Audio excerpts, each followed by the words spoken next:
Harris here, Muscular Development. Please, guys, if you're subscribed to the channel, please hit the notification bell. It's that little bell thing in the corner of your screen, so you know when we come out with new videos. If you're not subscribed, please subscribe, comment, share. So we're doing this live, and I promoted it this morning on Instagram on the story, so I don't know if anyone's got any questions for me yet, so I'll just start off with something I've been turn the volume up. Something that's been a revelation to me lately is about cardio, fasted cardio. You don't need to do fasted cardio, as it turns out. It's no more effective than cardio in a fed state after eating, you know, an hour after eating or whatever. It's calories in, calories out. What's up, Alon Powers? What up, Mike? Yeah, all those years I used to do fasted cardio, wake up early in the morning, 4 or 5 in the morning, get to the gym, do 45 minutes on a step mill. You know, I would have some coffee first or something. Starving, exhausted, then go home and eat. But I thought that was how to burn more calories and get shredded. Last couple preps I didn't do any fasted cardio in 2013 for my 2 shows. Did all my cardio after the workout. I figured that was just as good because the carbs are out of my system. But it turns out you don't even need to be empty of carbs. You'll burn a higher percentage of calories from fat, but in the end, it doesn't even matter. It's calories in versus calories out. So if you burn 500 calories from cardio, that's 500 calories from your daily total, regardless if it's done 4 in the morning and you haven't eaten since 9 p.m. the last night, or if you do it 9 a.m. and you ate at 7 o'clock in the morning. It doesn't even matter. I got to credit Lane Norton, BioLane. Lane Norton, PhD, is really, a lot of his posts on Instagram have opened my eyes to this. So I don't tell anybody to do fasted cardio anymore, unless you really want to. If you enjoy doing cardio on empty stomach, if you feel better, if it gives you clarity, whatever, go ahead and keep doing it, but you don't need to do it. It's no more effective. That was gorgeous Natalia in the house. Where? Okay. Yeah. Bom dia, Natalia. Brazil, coming on strong. And Natalia is right there at the forefront of amazing IFBB Pro League professionals coming from the great nation of Brazil. Ciao. So let's see. Oh, Sako Janessian, nice to meet you too. Just met him in Boston. Not a question, but I thought the wrap-up you did with Jose for previous finals of Boston Pro was tremendous. Thank you, Mike. You know, if you're going to do the wrap-up of the Boston Pro, you got to have Jose Raymond there. He's the Boston Mass. Here we go. Natalia's talking about fasted cardio. She says, in terms of weight loss, I agree, but I've noticed that my conditioning comes quicker when doing an empty stomach, either upon waking or between no carb meals.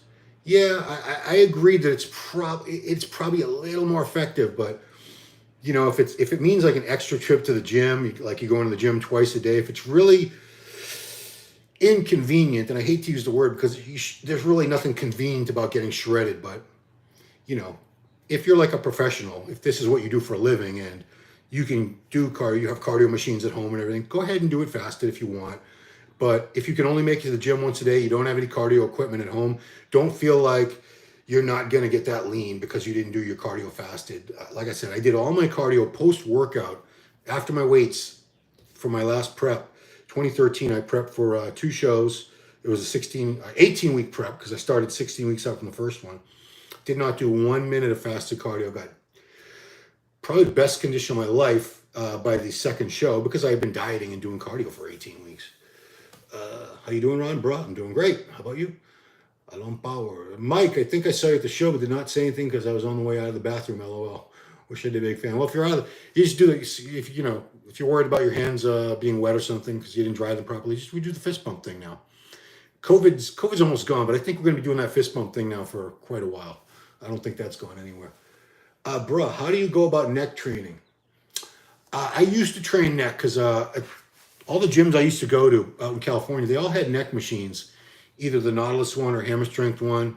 You know, those are the 4-way neck machines where you put the pin on and you can go left side, right side, forward, backward. I always hurt my neck. I always strain my neck doing those, trying to build a bigger neck. And to the point where for a week or 2, I couldn't turn my head around when I'm driving a car, which is not good. I can use the mirrors and everything, but when you're parking, you're back into a spot. So I don't recommend neck training, really.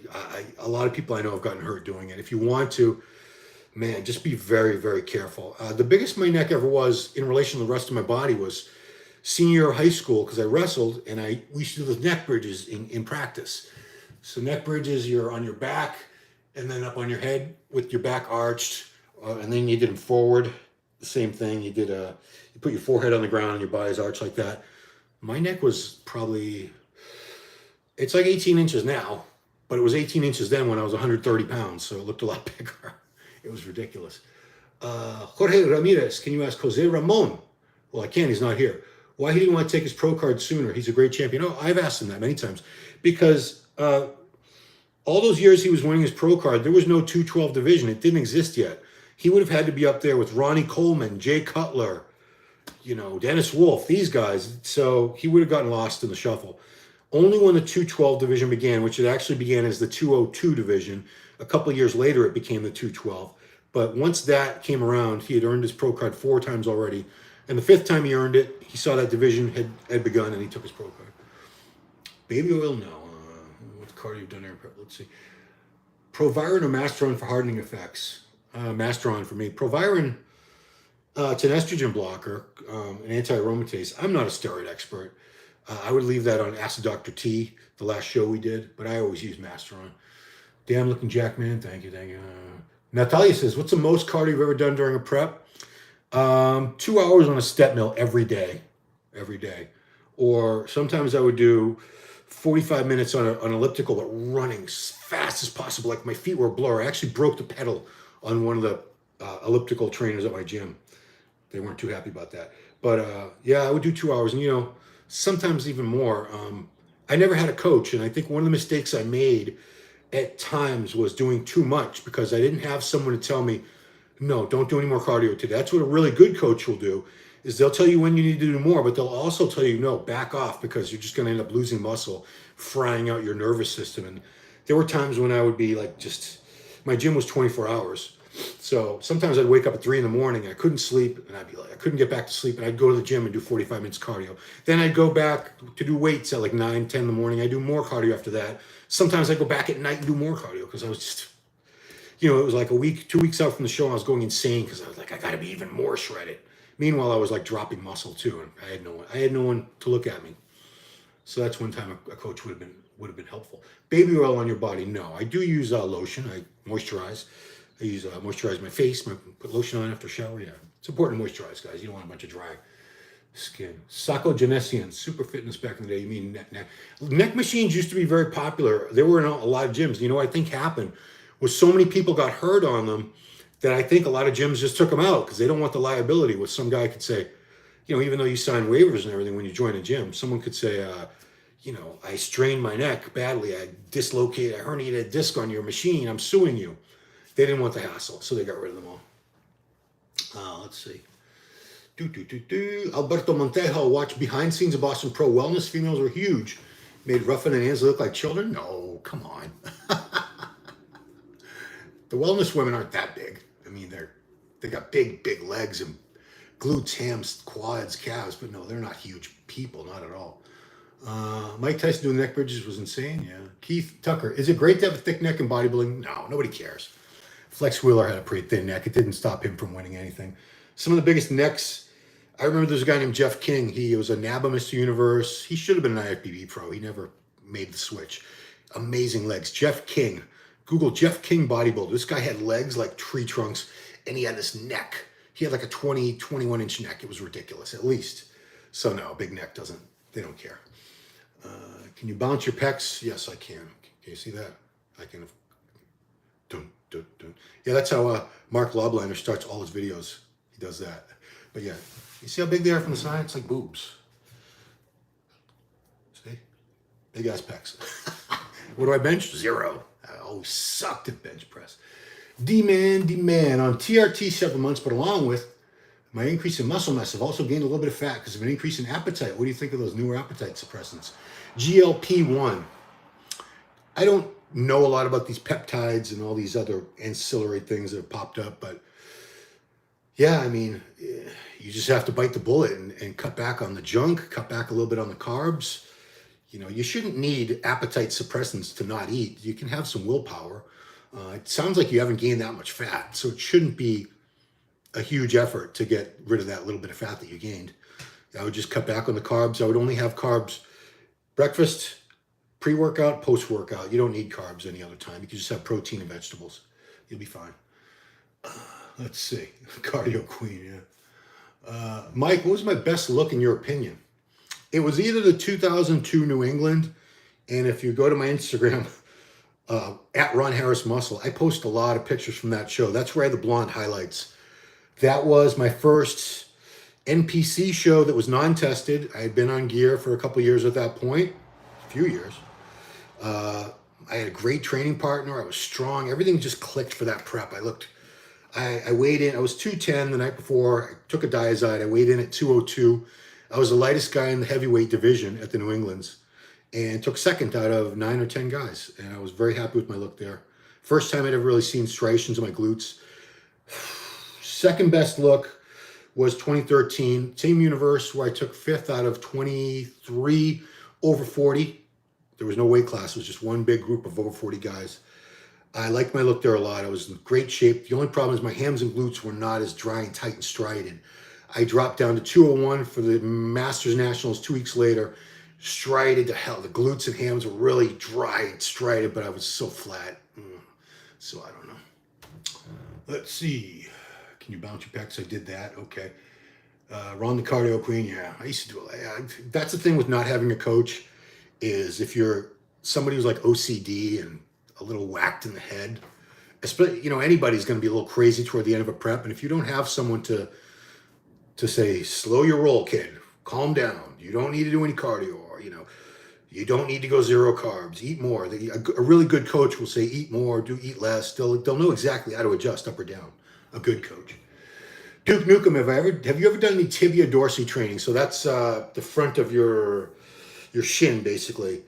You could do it on a leg extension machine. No, I never did that. I just don't see the point. It's a minor muscle group. If it's working to support your legs when you're doing so many other things. Let's see. Jeff Max Muscle. Ron, how long have you been with MD? So I've only been on staff since January 2017, meaning like on the payroll with all that stuff and an official employee. I was a freelancer, independent contractor freelancer from the first article I ever wrote for MD was Jenna Jameson, the porn star. I did an interview with her, and I was on the phone with her agent setting up an interview time when the planes hit the World Trade Center, 9/11. So that was 2001. So since fall 2001, I've been with MD. That's over 20 years now. Heaviest dumbbells you would ever pick up now? Not very. I mean, my shoulder, this shoulder needs to be replaced. I'm not going to replace it because nobody I've talked to is happy with the shoulder replacement. What do I use dumbbells for? Chest day, but I don't go over like 85, 90 anymore. This arm I could go as heavy as before probably because this shoulder feels pretty good. This one sucks. I could still shrug heavy if I wanted to, but or am I gonna get big traps? I don't know. Biggest dumbbells I'd pick up now, I could pick up like 140s or 150s. What would I do with them? Roll them across the floor? Yeah, I don't use heavy free weights for too many things anymore. Natalia doing her job and moderating and hiding messages. Good. J-Dog, big asses. I think he's talking, LOL. He's talking about wellness. Yeah, definitely you got to have some serious glute development if you want to do well in wellness, which is funny because when wellness first started, I remember there was a lot of just bikini girls thinking they had big butts and they tried to do wellness and they didn't have big butts.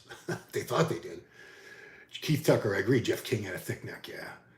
That's a big one. Bruh says, what do you think about doing only dumbbell and barbell exercise? I think these machines are very overrated and don't promote as much growth. I recommend, especially in your early years of training when you're young and your joints are healthy and you really need to build that base of size and strength, you should use as much free weights as possible and as few machines as you need to. There's certain things you can't really duplicate with dumbbells and barbells very well, like lying leg curls. I still think any fly machine is better than a pec fly because a pec fly, you have no resistance right here. See, gravity goes straight up and down. Gravity is always going to pull a free weight to the floor, to the center of the earth. So anytime you're doing a movement that's got an arc type of motion, you're losing some resistance somewhere along the line. So yeah, barbell and dumbbell, yeah, absolutely. You know, presses, rows, all that good stuff. Squats, deadlifts, bench press, military press, curls, skull crushers, all great stuff. Let's see. Abhijaz, you got great shoulders. What is your best shoulder exercise? Thank you. Check my Instagram and look at the old pictures. They used to be better, but I got a bum shoulder now. 52 years old. So when I was building them, so let's talk about, that's the thing. Don't ever ask a bodybuilder who's got an impressive body part what he does for it now. Ask him what he did when he was building it, because that's a lot more important.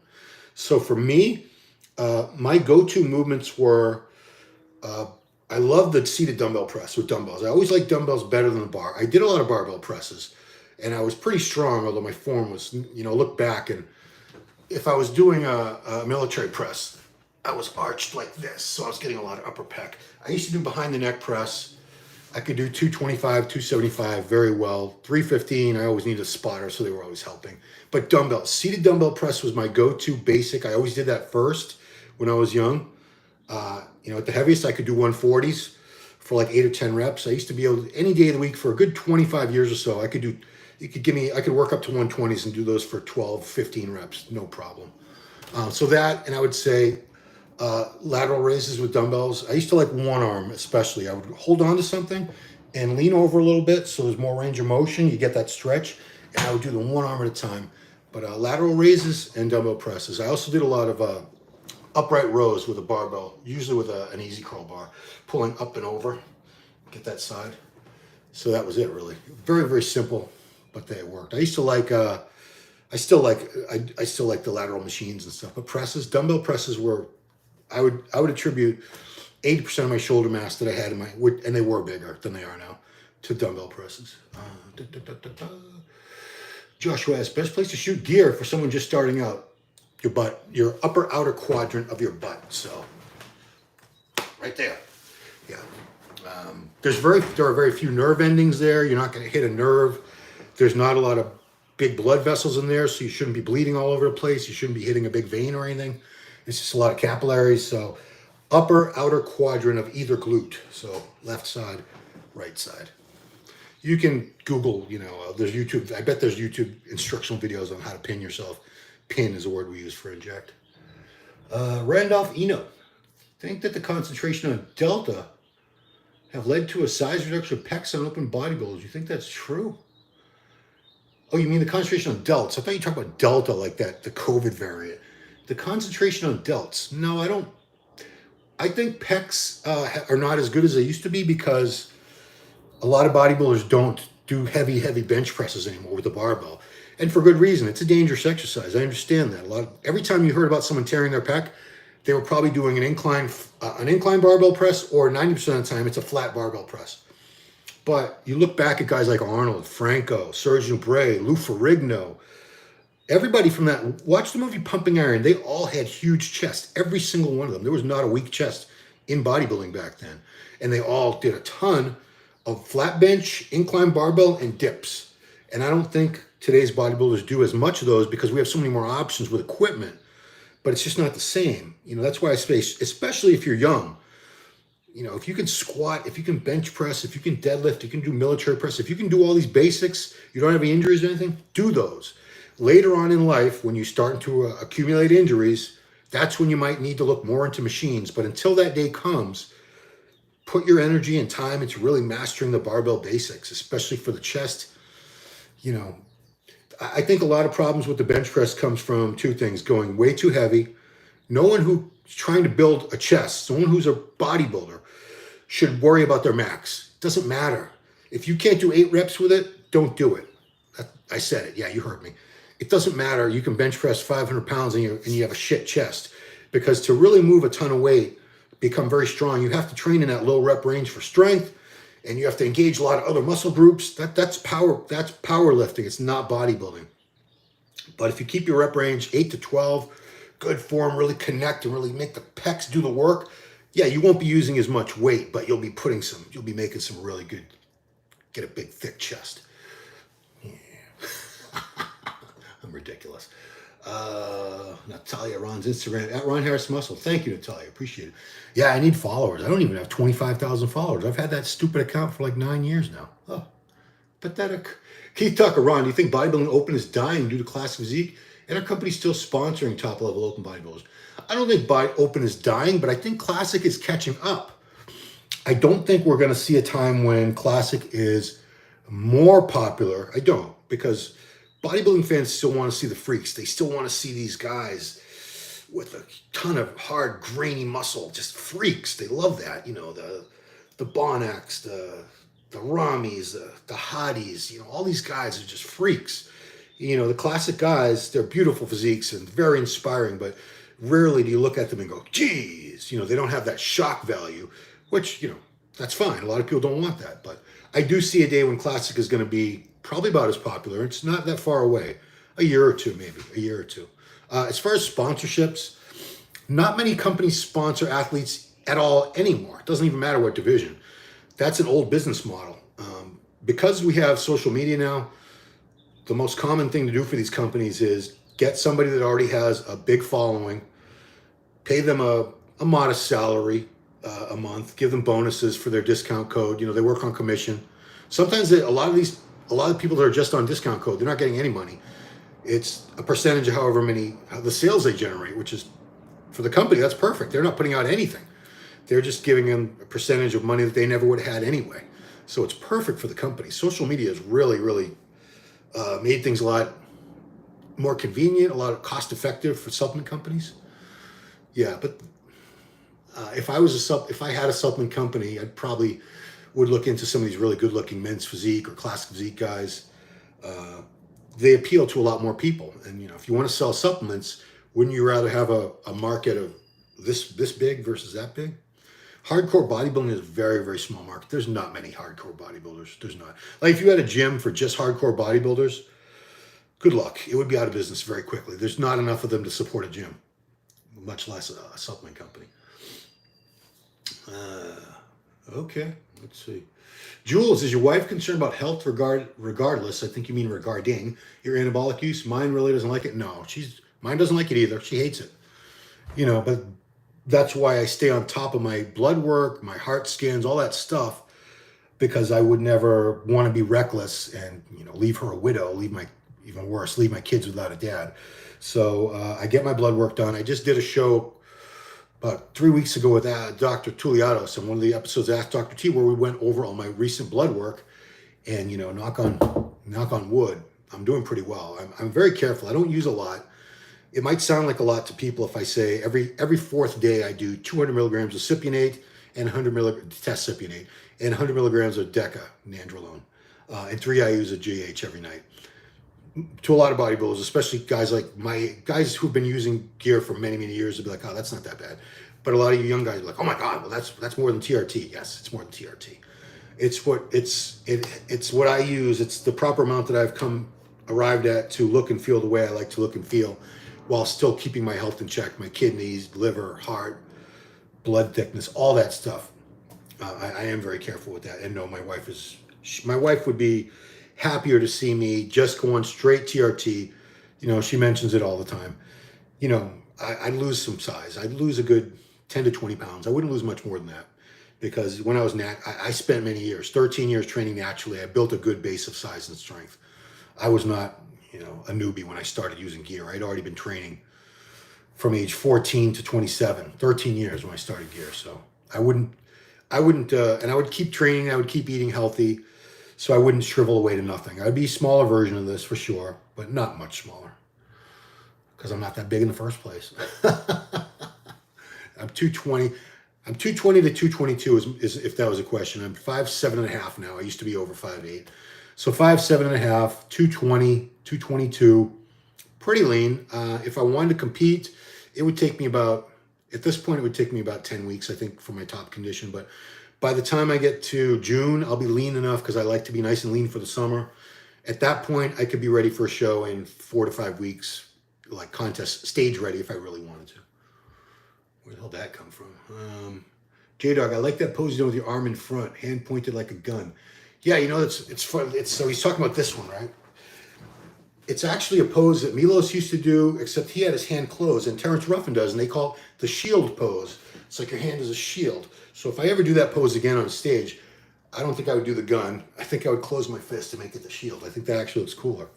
But yeah, because Milos posted that on his Instagram like a week or 10 days ago, and they called it the shield pose. I had never heard a name for that pose. But a photographer friend of mine who did a lot of my shoots, he's local, a guy named Steve Mark. So he used to give the pictures names when he'd send me the discs. He'd take the pictures and send me I'd pick up a CD. He didn't have to mail them. And he called that one 357 Magnum. I thought that was cool. Oh man. So Sahib Abu Salim, hello Ron. What if someone is on TRT, did a blood work, and unfortunately his blood cells become high, and as what I've seen and read from that is more genetic? What is your opinion? Yeah, you probably need to use even less. I'm not sure what else you can do to bring your hematocrit down. That's a good question for Dr. Tuliados.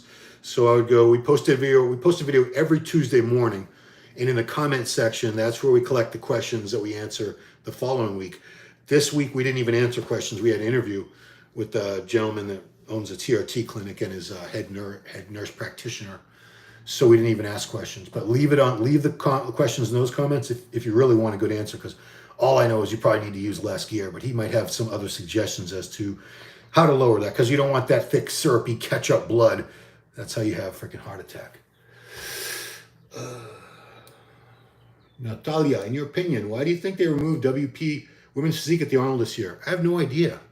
It's puzzling. I could see, they had the 212 division for a few years, and then they got rid of that. And one reason I heard was that they weren't getting enough competitors or caliber, which I don't even know if that's true. But as far as removing women's physique from the Arnold, I don't know why they did that. I hope they bring it back. You know, it's a great division. Obviously, Natalia would know. She's one of the best in the world.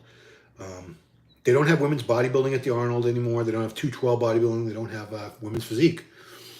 I know that this past Arnold, in the Arnold that we had last September, they only had 4 divisions. It was like they had to throw that Arnold together at the last minute.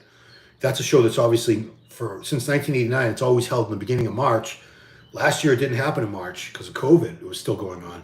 They were able to get the show and put it on in Columbus in September, but they only did fitness, bikini, men's bodybuilding, and classic physique. I believe it was just 4 divisions. It was a very, very abbreviated Arnold and no expo. This year, they had the expo back. They had more divisions, but women's physique wasn't back. That's a good question for the Arnold people. Natalia, I don't know. Joshua, they must have removed WP, so compensate for the added prize money in the open division? Maybe. I would hate to think that's the reason. I have no idea if that's actually the reason, but I would hate to see a division removed just to have more prize money available for another division. That's not cool. Sako Janesi and Ron, any exercise you would have avoided for your shoulder? Oh, yeah. I never would have done any behind neck presses. There was no reason for that. Dumbbells. Honestly, I don't think it was any particular exercise. I think it was just so many years of wear and tear. And I used to go very, very heavy, especially in my 20s. I was a knucklehead. I was natural. And I had this chip on my shoulder because I was at a gym. I was in California. I was in Southern California. There's a lot of big juiced up guys. And I took it as a matter of pride that I could be just as strong as them. So a lot of that being strong, maybe they were doing, pressing 140s on a flat incline for chest for like 10, 12 good reps. I would do it for like 2, 3 really shaky, shitty reps and like, yeah, I did it. Yeah, it was all bad. I would never have gone that heavy. I would, if I could go back, I would have warmed up a lot more. I didn't warm up much at all back then. I would have used much better form all the time, and I wouldn't have gone that heavy. If I couldn't have done 6, 8 reps with it, I should never bother doing it. Believe me, I'm paying the price now. Mister, I have farmer grade testanate. I use only TRT dose, 100 milligrams. I can work out heavy almost every day. I tried 250 milligrams, but I couldn't sleep for days. Is that normal? My labs show 1,200 to 1,500 ng over DL at 100 mgs. That's a very, very high total test for only being on 100 milligrams. Your body must metabolize it in a different way. You're a hyper responder. I haven't heard of insomnia from Test. I've certainly heard about that from Tren. Trenbolone is notorious. They even have a term called trensomnia if you can't sleep because you're on Tren. But no, I haven't heard about that. If anyone else has, please chime in. I haven't. That's the first I've heard of someone not being able to sleep from just Test. Alvin B, high reps versus low reps for big legs. I would say both, but when I say both, I wouldn't go lower than like, I did a lot of squats especially in my 20s. Here we go again. 20s and 30s were my heaviest squatting years for sure. I used to throw, 5, 6 plates on there and just do a couple reps with somebody helping me. My stupidest attempt was seven 45s and a 25. So what's that?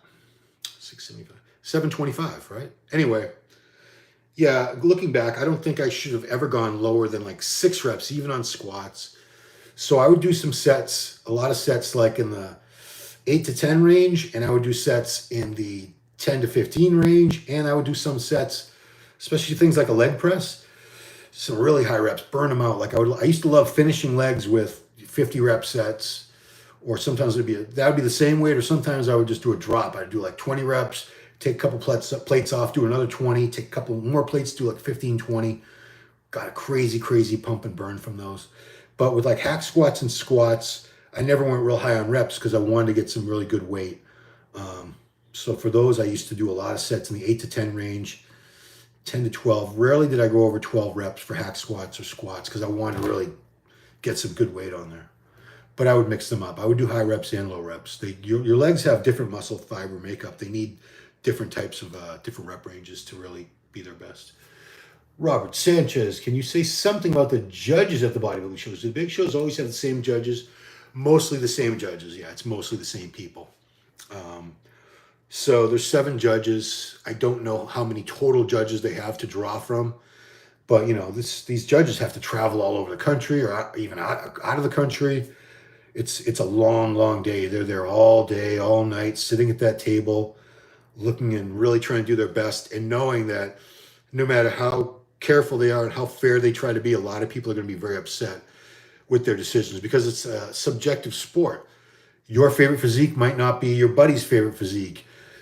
This judge and the judge next to him might have slightly different opinions on who deserves first, second, third. So that's why they tally up the scores and they throw up the high score and the low score to try to get more of an average. But it's a lot of the same people. It's a lot of the same judges for sure. J-Dog, Chris Aceto says free weights is king for development. Then again, genetics is king. Genetics are king. In fact, if someone has awesome genetics, it doesn't even matter whether they use machines, cables. I remember 2011 Nationals. I don't know. It was somewhere around. The guy who won the men's physique overall, Akeem Scott, in the interview after the show, he said he didn't even lift weights. He just did like push-ups, sit-ups, chin-ups. He was a genetic freak. Shoulders, boom, chest, arms, little tiny waist.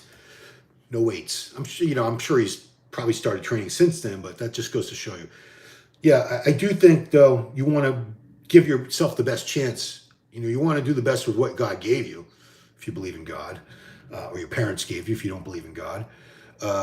So yeah, I mean, the free weights are very, very effective. They're never going to be out of style. They're never going to be obsolete. They work. I always say, if you can squat, you should squat. We have all these great squat machines now. We have belt squats and pendulum squats and this squat and that squat. But man, if you can squat, just squat. Same thing with all these awesome chest machines. If you can do presses with a barbell or dumbbell, do those. You shouldn't be using machines except maybe later in the workout after you've already done a couple really good free weight movements, or if you're injured or you have a lot of pain in your joints, you're an old guy. Then you use more machines. Ruben von Verdi. Hey, Ron, it's time to reform. Here we go, judging. It's time for reform to come into the judges system where they judge competitors and get points because many competitors have been lost incorrectly. Not really sure what you mean by that. They do get points. They score them. I think what he's talking about is someone had suggested the last time I did this that they should have all the different categories like mass, shape, symmetry, condition, presentation, like a whole list of categories, and you give each competitor, guy or girl, each competitor a score in that particular area of criteria, which it sounds great in a perfect world, but when you have tons of competitors and you're trying to really keep things moving, it would take forever, guys. We'd be there all day and night.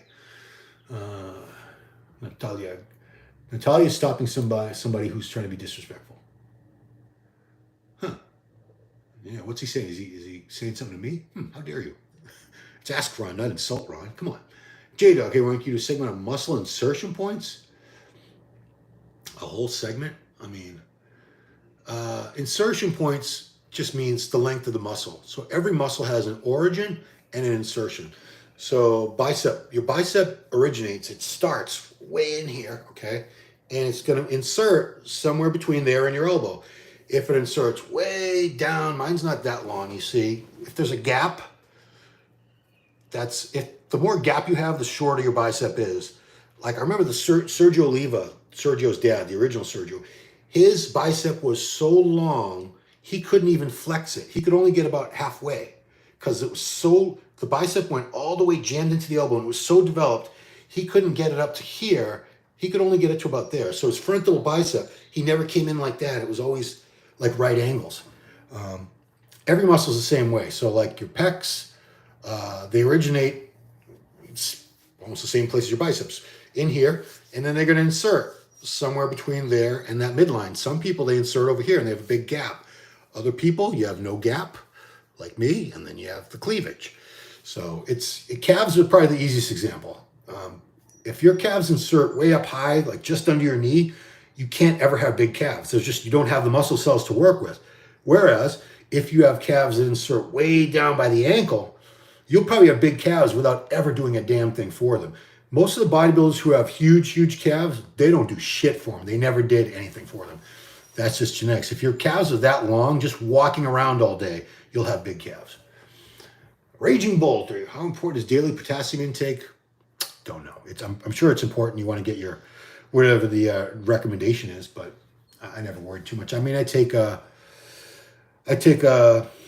don't take extra potassium, but I take like a multivitamin. I take a multi-mineral.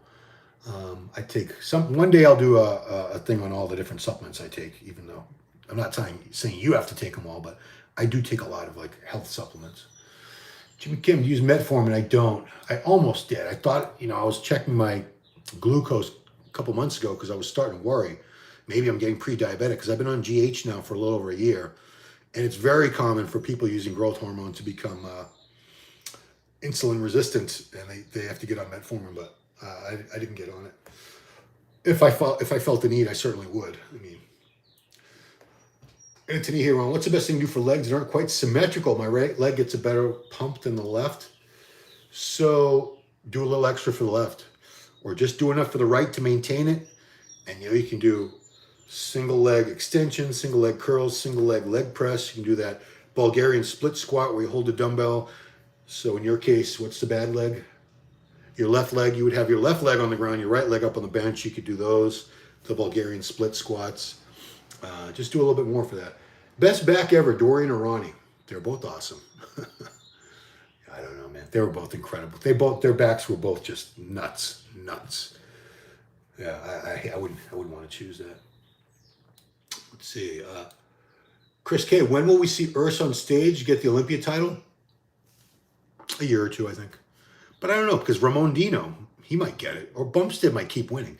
You never can tell. The Olympia, these guys who are at the very top level of the Olympia, they're all so good and they're all so close. Any one of them can beat any one of the others on a given day under the right circumstances. So Urs might win 5 Olympia titles. Urs White might never win an Olympia title. I don't know. Bumstead might win it for the next 10 years. He might never win again. Who knows? People get better, people get injured, things happen to these guys. Sometimes it's impossible to say. It's going to be very exciting. Very exciting classic physique Olympia this year with Bumstead, Urs, Ramondino, Rough Diesel. Breon, I'm sure, will be back trying to get one more go at his title. Let's see. Yeah, Natalia has good advice for you. Tons of unilateral exercises to do a great job in helping with your leg symmetry. Arturo Avalos, hey Ron, what can I do to help with the PED red face side effects? So it sounds like your blood pressure is probably high. If you have a red face, it's probably high blood pressure. So you could either get on some blood pressure medication, or you could do things like back off on, if you're taking things that cause a lot of water retention, that's going to typically cause high blood pressure. So you want to not use things like, for me, D-bol and Anadrol, the orals always gave me a real puffy look. Some people are real sensitive to testosterone. They get a lot of bloat from it. Same thing with Deca. You know, try to figure out which compounds give you the most water retention and back off on those. You know, otherwise you have high, it sounds like it's high blood pressure when you have a red face. You don't want to have untreated high blood pressure, guys. It is so bad, not only for your heart, it's terrible for your kidneys. Google high blood pressure and kidney damage. You'll find all kinds of actual scientific medical information about that, because I'm not even a bro scientist. I'm just a bro. Let's see. Red PED red phase. Man, Derek, what do you keep saying, bum? Natalia has to keep deleting your messages. Timed out, good. We'll see. Chris, we've answered the Urs question several times now. Who's your favorite 80s bodybuilder? I guess Rich Gaspari. You know, I love Lee Labrada's physique. I loved his posing. I love Barry DeMay's physique. Lee Haney, of course. Mike Christian. But, I mean, Rich Gaspari was my favorite because, you know, in my little dopey teenage brain, I said, well, he's not very tall either. I was like 5'8". I think Rich is 5'8". I'm from Boston. He's from New Jersey. In my naive little brain, I remember when I started training, when I first got a magazine. My first magazine was September 87. I picked up Flex magazine. He was in there. I'm like, I want to look like that dude. He was so thick and dense and had all these veins everywhere. And he looked so intense. They had training shots of him. He was super, super hardcore trainer. So I wanted to be like Rich. He was my favorite, the Dragon Slayer. And he was almost beating Lee Haney, who was, you know, several inches taller and a good 40 pounds heavier. But, you know, conditioning. He brought the conditioning and he trained his ass off. Super strong. Very, very driven. I was fortunate enough to work with Rich for a good 10 years with his company, doing a lot of independent work for him, for Gaspari Nutrition. Let's see. Random. Ron, if people think you're on gear when you're natural, is that a good sign for good genetics? Absolutely. If you look so good without gear that people have a hard time believing you're not on gear, you hit the jackpot, brother. Yeah. You know, it's people with really great genetics, they do stand out. They look different. I say this all the time, but if once you have that eye for great genetics, you could walk into a very crowded gym at 6 p.m. on a Monday, place is packed, and out of all those people, you could say, that guy, that girl. You know, maybe 3 people out of 100 on the floor with great genetics. It's not, because it's rare. It's like height. How many guys are over 6'2"? Less than 1% in America anyway. So it's probably like 1% of people have great genetics for bodybuilding. 1%, maybe even less than that. But they stand out. Once you start training and eating, you just get this look that regular people can never have. You're blessed. You're just gifted. You're a freak. You're a mutant. Inspiring Inception VJ. If you take TRT once, you need to take it for the entire life from there on. So you don't know what TRT is. So let me explain. So you're talking, what you mean is if I take steroids once. TRT stands for testosterone replacement therapy. It's used for people whose bodies no longer produce testosterone.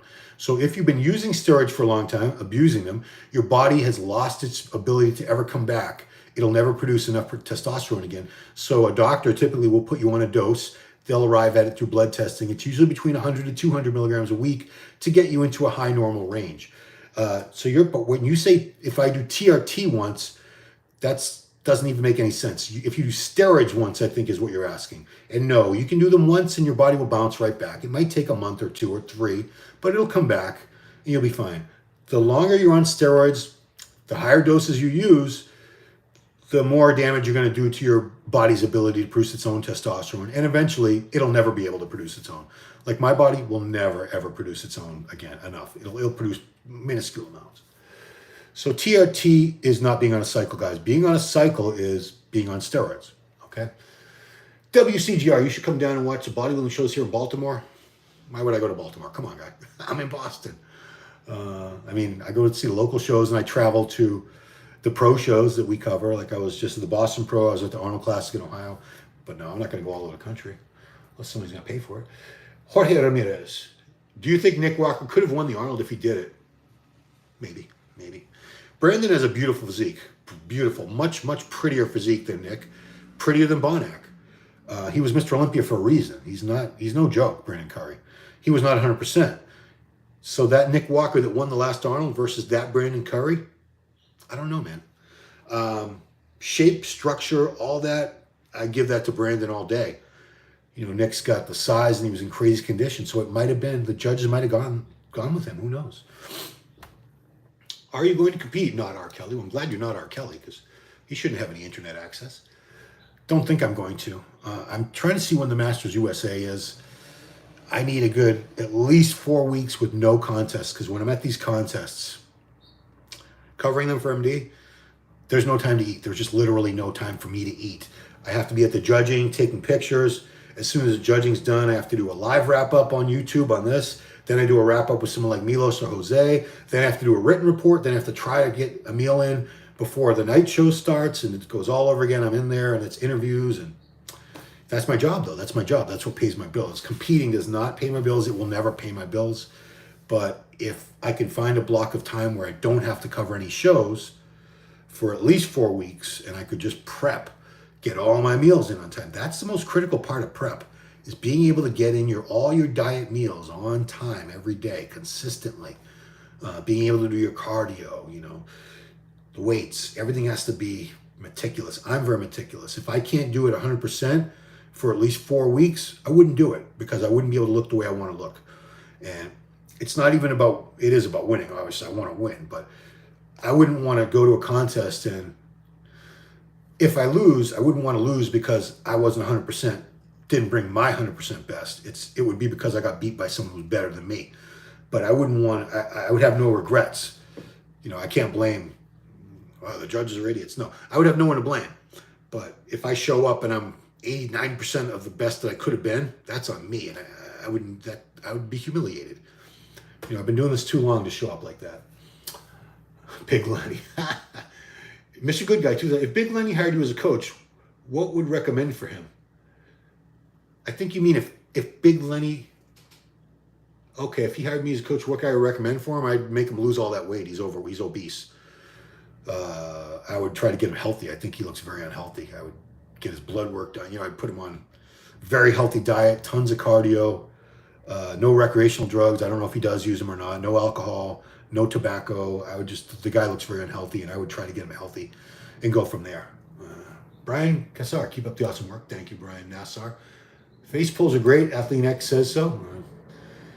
Yeah, face pulls like with a rope. You know what I don't like about Athlete X is he has these really alarmist clickbait titles in his videos like, this one exercise is killing your gains. There's no one exercise you're going to do that's going to kill all your gains. That is so ridiculous. It's just like he's trying to freak you out and scare you so you watch the video. I know he has a lot of good info too, but a lot of it is just very clickbaity, very clickbaity. And that's why he's got 3 billion subscribers, I believe, at this point. It might be 4 billion, which is pretty great because what do we have, 8 billion people on the planet? So almost half of planet Earth watches Athlete X. Good for you, dude. Posh55, hi, what do you think about last video program? Mike Mentzer, Heavy Duty 2 with Marcus Reinhardt. I never saw it. I know Marcus a little bit from when I lived in LA. He used to do a lot of TV work with the company that I worked for. He was in the Muscle Mania a few times. I never saw the video, but I did try Mike Mentzer's style of training for a little while. I gave it about a 6-month shot when I was 19 or so. I liked the fact that I got stronger and everything, but I didn't get much bigger doing it. I didn't. Other people have loved it. It's not for everybody. You might try it and it might work amazing for you. Brian Nasser. I'm turning 51 in April and agree with all your lifting advice today. I mean, if we knew then what we knew now, we would have done things differently, but there's no time machine and we were young and passionate about what we were doing, love training, love bodybuilding, we were lifting super heavy, loved it. I don't know if I'd really change much.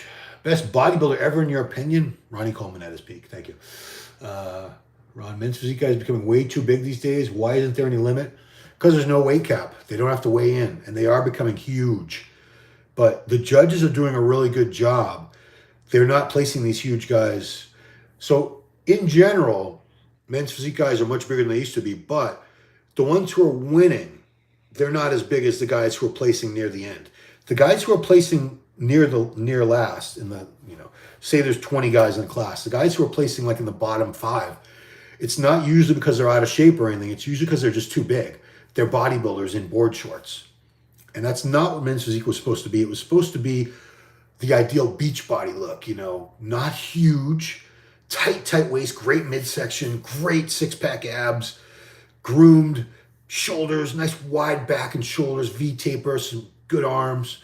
But they weren't supposed to be massive. No, they were not. You have plenty of other divisions. You have open bodybuilding. You have 212. You have other divisions to get, if you want to get as big as you want, go for that. There's no reason these men's physique guys should be getting huge. No. Not cool. Brazil. Luis Caldas just wants to say Brazil. Yeah, great country. Great country. I'd love to go there someday soon. Let's see.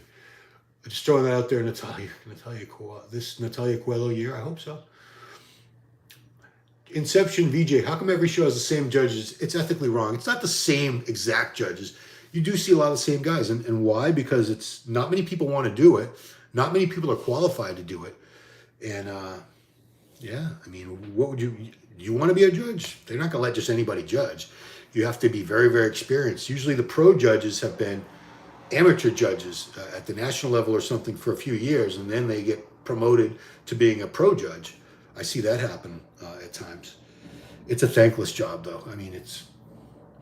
Nobody's ever happy except the winner. That's the only person who's ever happy with the way the judges decide, and the fans of the winner. Let's see. Abbas Muhammad, can you give us an insight about what pro bodybuilders use and how much? I really can't. I don't talk to these guys about their drug cycles. And anyone who says that they know how much these guys use, they might know a few that they've talked to, but there's so many bodybuilders. There's no way you can know how much everybody uses. And some people will always use more than others. Some people will be a lot more moderate, and they do very well with that. Others will push the envelope and use way more than they need to. It's not that, I wouldn't recommend it. They don't need to use that much. I'm sure they would. Most of these guys would do just as well using less, but they're worried. Maybe the stuff's underdosed, so I better use more. Maybe this guy I'm competing against is on more, so I better use more. But generally speaking, so if I said, they're on 5-10 grams, how does that help you? I don't know. I don't understand the curiosity, because either you're going to say, well, that's why they look as good as they do. If it's a lot, and they'll say, or if they say they use this much and it's a lot less than you expected, you'll say they're lying. So it's just pointless, in my opinion. I understand there's a curiosity. I get it. And I've even written articles where I've interviewed people, what's the word I'm looking for? Anonymously. Yeah. Any tips, Rios99, any tips for bulking with a high cholesterol guy?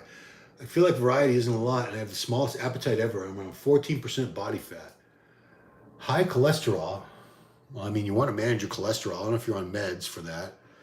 Maybe you should be. You probably want to eat very, very little saturated fat in your diet. You shouldn't be eating any, really, with high cholesterol. Just enough carbs that you need. Don't go crazy on the carbs. If you're bulking, I don't like that word bulking, because a lot of people just get fat when they bulk. They think that it's like a license to eat whatever you want. You don't need to eat 2,000, 3,000 calories on top of your maintenance level to grow. I don't believe that. You do need to eat more than your maintenance level, but I don't think it needs to be extreme. If you're getting fat, you're eating too much. You're not making muscle gains. You're gaining a little bit of muscle and a lot of fat.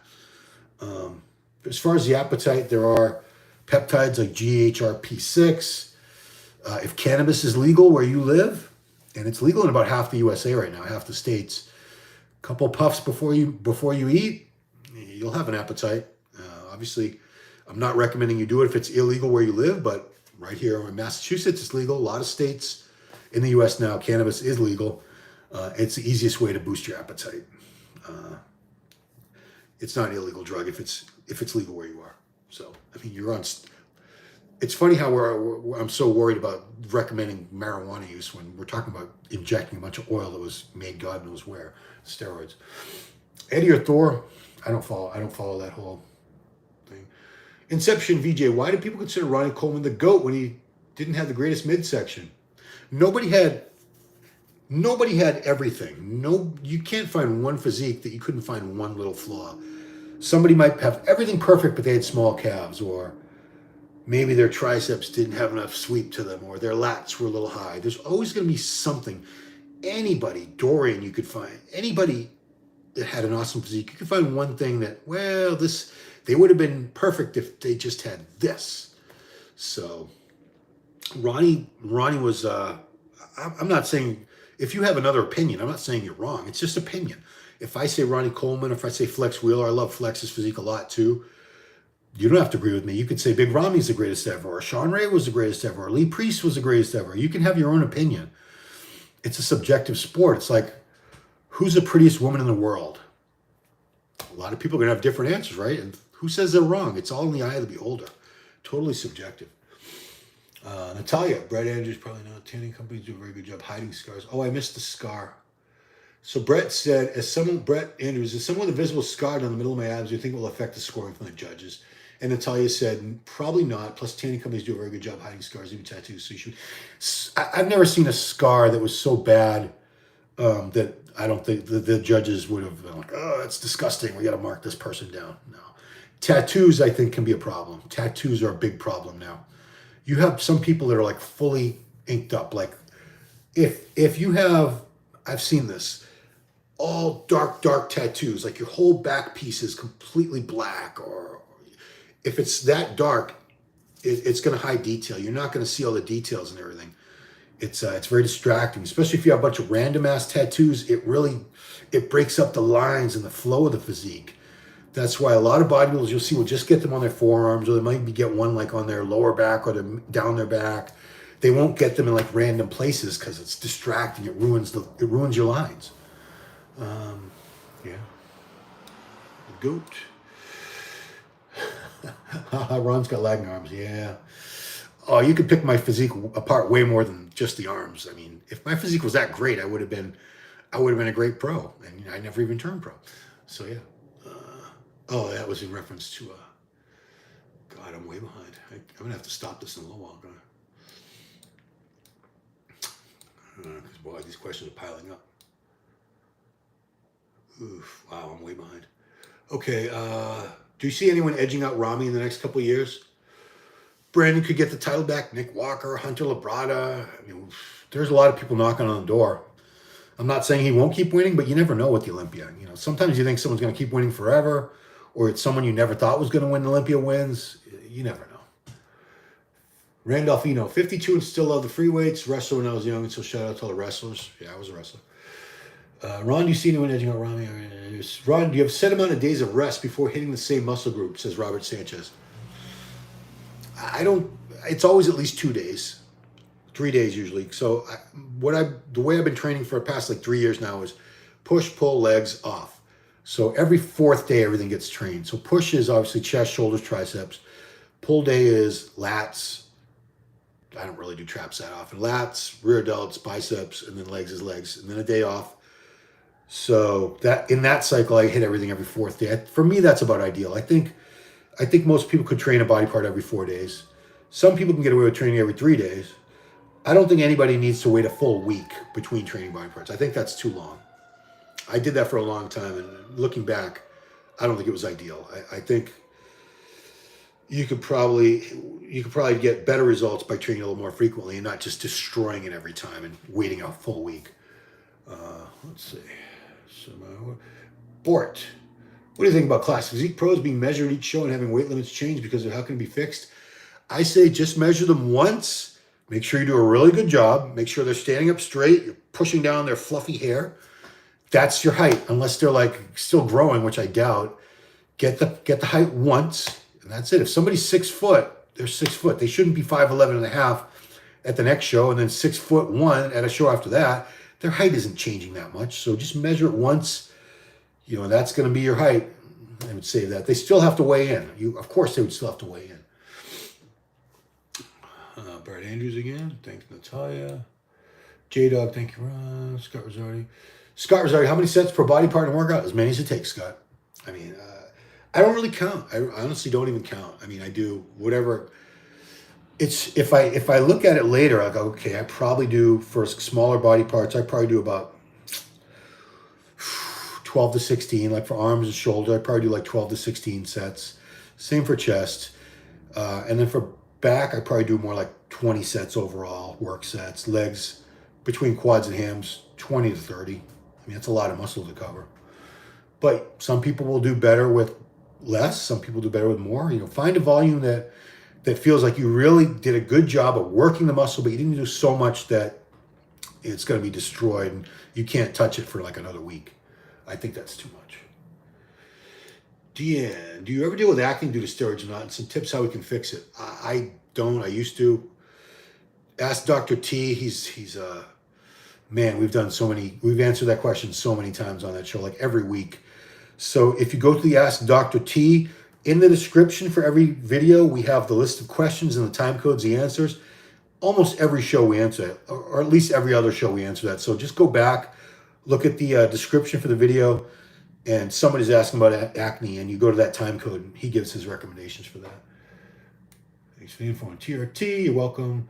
Best supplement for 55-year-old male lifter. One supplement, I guess if you're just going to pick one, creatine monohydrate. Whey protein's great. A pre-workout is good. A post-workout shake with some whey protein isolate and some cyclic dextrin would be good. I like L-glutamine too. What's your approach to lagging arms? Well, whatever I've done hasn't worked. You could try, you know, I have a bunch of tips that have helped many other people. Just because I haven't been able to build giant arms doesn't mean a lot of times people with the best arms have nothing to offer you. They can't help you. They don't know anything. They just lift and their arms blow up. I remember years ago doing a Q&A with a pro for MD. I'm not going to name him. Don't ask me. But I asked a reader question. You know, what do I do for lagging arms? I train him. He asked me, the guy trains them, they don't grow? I said, yeah. He said, I don't understand. He trains them? I said, yeah. He says, and they don't grow? I said, yeah, that's actually pretty common. He goes, oh, well, mine always grow. I said, yeah, you're a freak. Of course, you look at a weight and you get bigger. Really work on form. Just really get a good mind-muscle connection. Really squeeze the bicep, squeeze the tricep. I wouldn't go that low on the reps, like 3 to 5 reps. I would go at least 8 reps. 8 to 10 is a good range. Sometimes do 10 to 15, even 20 sometimes. Get a good pump. You know, do try to get stronger on things. If your triceps are lagging, I do think weighted dips, bench dips, these compound movements, close grip bench press are really good. Those you can go a little lower on the reps, like 6 to 8. But generally speaking, go for a really good mind-muscle connection where you're feeling the muscle work, and go for a pump. Make sure you always get a good pump, even if it means you have to do a couple drop sets or a couple high rep sets at the end of the workout. Gregory Ulysses, what up, Gregory? How would Gary Stridham fare in today's bodybuilding? With that back he had, he wouldn't do very well. He never had a really good back. If he brought it up, he would have done pretty well. He had a pretty damn impressive physique. His physique was much better in the WBF days, which was only a couple of years. It was after he was all done with IFBB. J-Dog, heavy duty exercise works great for genetic freaks. That's it. You know, everything works great for genetic freaks. Everything. Any type of workout, as long as they're training with weights consistently and you have awesome genetics, you'll do great. You'll make great gains, great results. Even confirmed for doing the Masters Olympia. I haven't even seen a date. I saw the Masters Pro World or whatever they're calling it. I haven't seen a Masters Olympia announced. Have they announced that? Biggs Cat. Oh, the boxing. I'm not following this boxing match guy's story, Eddie. I'm sorry. Talks about his triceps being small. Yeah. My biceps, they're not horrible. They're not awesome, but they're not horrible. My triceps, yikes. They just never got they never got the memo. You know, I'm fortunate that I had a couple body parts that responded very, very well. My chest and my quads. Shoulders were bigger than this back in the day. The only thing that never really blew up was my arms. Just genetics. Alberto Montejo says, Ron, your legs bigger than the top wellness women? Never stood next to them. Probably if you put a tape measure on them, but their legs look enormous. They have some great legs. Biggs Cat, Palumbo show is so freaking negative, can't listen to it. I don't watch it. And I'm not saying, I hate him, that's why I don't watch it. I don't have time to watch a lot of videos. I watch a few. I like if I want to keep up with gossip, I watch Bodybuilding Bullshit. I like Coach Greg Doucette. Makes a lot of great videos. I love his videos. Nick Strength and Power. Really informative. Keeps up with the news. Let's see. Piana had nice flowing tattoos. His tattoos were too much for competition. That's why he hadn't competed in many, many years. Obviously, he had a bunch of crap in his shoulders and his arms anyway. It would look weird, but when he competed, he didn't have any tattoos. Not one. Go look up the pictures. Renaud, will the IFBB ever teach your athletes on safe dosages and advise them to keep healthy? No, come on. The organization can't talk to these guys about how to use drugs that are dangerous to their health. They're not even, even if it's to try to help them do it a safer way, they can't acknowledge that these drugs are used. It's taboo. It's a very, very taboo subject. So no, that's never going to happen. Inception VJ. What about people in the gym who growl and howl while lifting weights? They're howling like what, a wolf?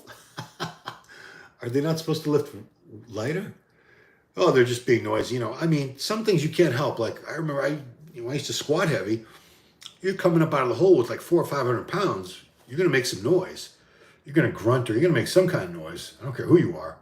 But the people that yell and scream all the time, even when they're not lifting that heavy, no, not cool. Let's see. Renaud. Should the men's open be more strict on posing? I find disappointing some guys do not take posing as seriously as others. Yeah, well, you can't make people want to take something seriously if they don't want to. In classic physique, these guys do a much better job with their routines and they work much harder on their posing and they're much more polished with their presentation in general than the open guys. But the posing round isn't judged. So why should they bother is the way I think a lot of them look at it. Even though even in my shows, obviously it didn't matter because they weren't judging the posing, but I always took a certain amount of pride in being a good poser, putting a nice routine together, working very hard on my mandatories and my transition so everything looked nice and smooth up there. I wanted to look polished and professional. I wanted to make it look effortless, even though it's far from effortless. But if you're a really good poser, you make it look like it's easy. These other guys, they look like they're dying up there, shaking and making all these faces and cramping up and everything because they didn't practice their posing. Arnold and these guys back in the day, they used to practice their posing for an hour or two every day. Every day. You tell that to these bodybuilders now, they're like, I'm not spending an hour posing. That's ridiculous. There ain't nobody got time for that. I got Netflix to catch up on. I got baby mamas to go visit, Anyway. Hunter, looking good, mate. Stay strong. Thank you. Will bodybuilders ever form a union? Nope. They had their chance. Bob Ciccolo tried to get them together years ago, and they were just too scared to get together and form a union, so it'll never happen. Oh, man, just a couple more, and then I'm going to have to go. Right now, are supplement companies still viable business models? Is the public more educated now and focused on whole foods from the grocery store? No. Supplements are still a huge business, and there's still a lot of things you can't get from real food, or you'd have to eat massive amounts of food to get a certain amount, like how much beef would you have to eat to get enough creatine? How much... there are certain supplements that are still invaluable. They're still very useful. And obviously, if all these companies are still in business, it's still a good business model or they would have gone out of business. If nobody's buying their products, they'd be gone. But people are still buying their products, still spending their money, and still using things, so no. I would say people are much more educated about supplements now than they used to be. People were way more gullible back in the old days. You could come out with any silly supplement, people would snap it right up. Hunter. Some muscles are just genetic. They get big and others don't. Just like with my calves. I train them 5 days a week and they're finally starting to grow. Well, yeah, I bet every one of you has at least one body part that responds pretty well. And I bet every one of you has at least one body part that's stubborn as F and does not like to grow. And you have to keep trying different approaches and really be focused on it and put a lot of time and attention into it and try new methods and things like that. The pros because they have great genetics, where almost every muscle group has great genetics. It's, great shape. It's a long muscle belly. It's got, they respond well to gear. These people are they're not like you and me. They're not. So don't compare yourself to them. They're very, very different from us. They're almost another species. They're superhuman. Is insulin necessary to win the men's open Olympia? I don't know. I don't think so. It gives a certain more amount of fullness to the muscle, extra, but I'm sure there have been people that have won the Olympia without using insulin. Some people are going to be like, what? No, I bet it's possible, you know. Can you win the Olympia without steroids? No. But insulin, I bet there have been people that do without it. Yeah. But like, again, I don't talk to all these guys. I don't know what they all use. Right now, why the judges favor Bumstead so much when it's clear Urs and Co. are ahead of him? I wouldn't say they are. I'd say Bumstead's pretty damn great. He's Mr. Olympia 3 years in a row for classic physique Olympia for a reason. He's pretty damn good. Kuj, what do you think? What do you like better, underhand or overhand for bent over rows? I tried the underhand. I could never really get it right because it turns out my hands don't turn over all the way. They don't rotate fully, so underhand rows are always a big strain on my wrists and my forearm. So overhand for me was better. Underhand might be great for you. Thanks a lot, Ron. Appreciate it. I'll get back to you once my arms comes up. How big are my legs? Like a tape measure big? The biggest I've ever been was 30. I think they're only like 28 now.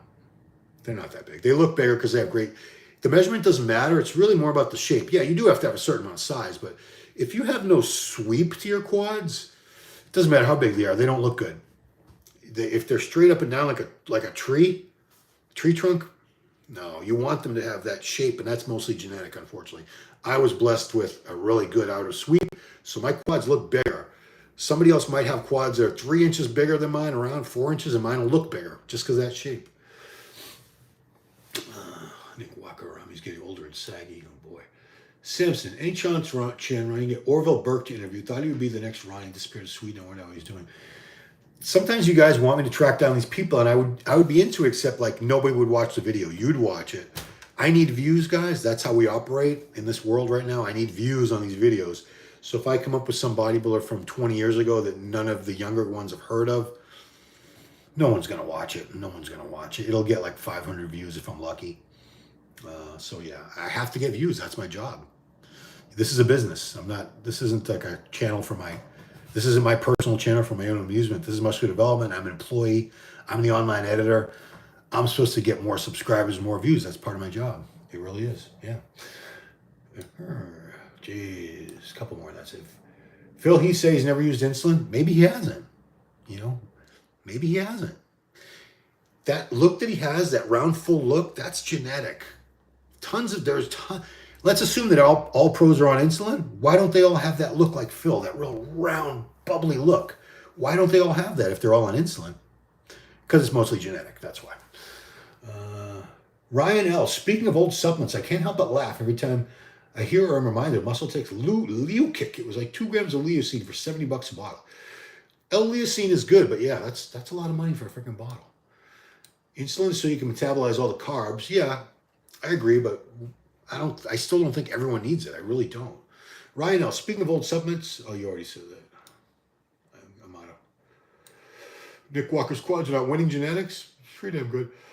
What is your favorite bodybuilding division? Says I'm open bodybuilding. I'm old school. I came up with when that's all there was. There was nothing else. There was men's bodybuilding, women's bodybuilding. There was nothing. There was no fitness. There was no figure, bikini, none of that. For the first few years, a long time. For at least the first 12 to 15 years that I was following and participating in the sport, there were no other divisions. If you competed, you were a bodybuilder. You weren't wellness or bikini or men's. You were a bodybuilder. So, yeah, I mean, it's because I'm an old, sentimental, cranky dude. Men's open bodybuilding. I love Classic too. I love 212. Those are my 3 favorite divisions just because they're bodybuilding, basically. And that's what I know best. I can critique it the best. It makes the most sense to me when I look at it. I don't have a problem judging it. I know, okay, that's the winner. That's, I can judge it pretty easily. Whereas some of these divisions like bikini, I cannot judge for the life of me. It's hard. Men's physique, kinda. I can kind of judge that now. Would Justin Compton in his prime smoke Nick Walker on stage? I don't know. Justin was pretty damn great. His career was cut very, very short. I believe he had some health issues and he left on his own terms. But he was great. He could have been one of the very best. How often do you train calves? I do them every 4th day with legs, and I only do one exercise usually. So one day I'll do like a lot of seated calf raises, like 5 or 6 sets, and then 4 days later I'll do leg press on the leg press calf raise or standing raise, or we have a couple good seated machines where you're like on a sled and you push out, or even like a horizontal leg press. But soleus one day, gastroc the next. You can do them both. I prefer to just do one and just bang out a few really good sets. Do you take anything to control estrogen? I do not, and I have sky-high estrogen, but I don't have any bad symptoms. So I don't take an aromatase inhibitor because that would crash my HDL, my good cholesterol, and that's more important for my overall health. If I had a lot of estrogen issues, I've never had gyno. Never had gyno. All these years of being on gear, never. And I wasn't on anything. I used to try Clomid after cycles just to try to get my test back, but I never used anything during cycles. I used aromatase inhibitors the last couple preps I did, but it wasn't. The main reason was to get drier, was to get leaner and drier in the lower body. I found I really couldn't get my glutes and hams that crispy, dry, grainy look without using something like a Remedex or Romacin. What's the next big show? For us, it is the Indy Pro and the New York Pro. They're in May 14th and 21st. I'll be at both of those, covering it from Muscular Development. Lee Priest would be 212 Mr. Olympia. I don't doubt that at all. Can I get Justin Compton on? I like his message. I don't think so. I think Justin left MD on some bad terms. I'm not saying on whose side the bad terms were, but I don't think Justin would come on. No, I mean, that's the impression that I get. Start my own personal podcast or YouTube channel. Yeah. I do have a YouTube channel that I haven't put anything on in a couple of years now. Ron Harris Muscle. I do have a YouTube channel. I wish my gym had that hack machine in your IG video. Why doesn't Kev Long do Olympia Masters? I think he's all done. Hi, Ron. Mr. O title back. All right, this is a good chance for me to go because I see that we're finally done. Geez, I got to eat, guys. Thank you so much for watching, guys. Appreciate it. Again, please subscribe to the channel if you're not already. Hit that little notification bell so you know when we have videos. Leave some comments below. I will come back later and respond to all of them, I promise you. I appreciate you guys watching so much. Please take care of yourselves. Do this bodybuilding as safely and healthy as you can. Have a great weekend, and I'll see you next time. Bye-bye.